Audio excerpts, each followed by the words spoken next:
पुराने से पुरानी गैस अगर आपकी नहीं जा रही, आप तरह तरह की दवाइयां नुस्खे टोटके कर कर के परेशान हो चुके हैं, आपकी जो पेट की गैस है वो कम नहीं हो रही, चाहे वो वैसे बनती है या खाने के बाद अक्सर लोगों को बन जाती है, तो सिर्फ ये 3 चीजें इस्तेमाल कर ले, इंशाल्लाह आपकी पुरानी से पुरानी गैस जो है वो ठीक हो जाएगी।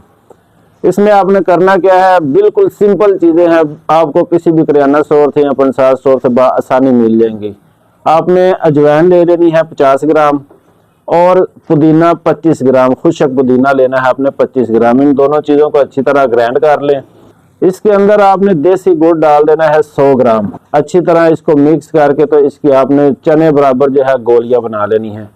जब भी आप खाना खाएं तो 2 गोलियां खाने के बाद ये खा लें, इंशाल्लाह साल से पुरानी गैस जो आपकी तरह तरह के नुस्खों के साथ नहीं खत्म हो रही, तो इंशाल्लाह इस छोटे से नुस्खे के साथ जो है आपकी गैस खत्म हो जाएगी। वीडियो को लाजमी सदका जारी समझकर शेयर कर दें। अगर आप भी सेहत के हवाले से कोई भी मशवरा करना चाहते हैं या तैयारशुदा कोई भी मेडिसिन मंगवाना चाहते हैं तो हमारे व्हाट्सएप नंबर पर राब्ता कर लें। अस्सलाम वालेकुम।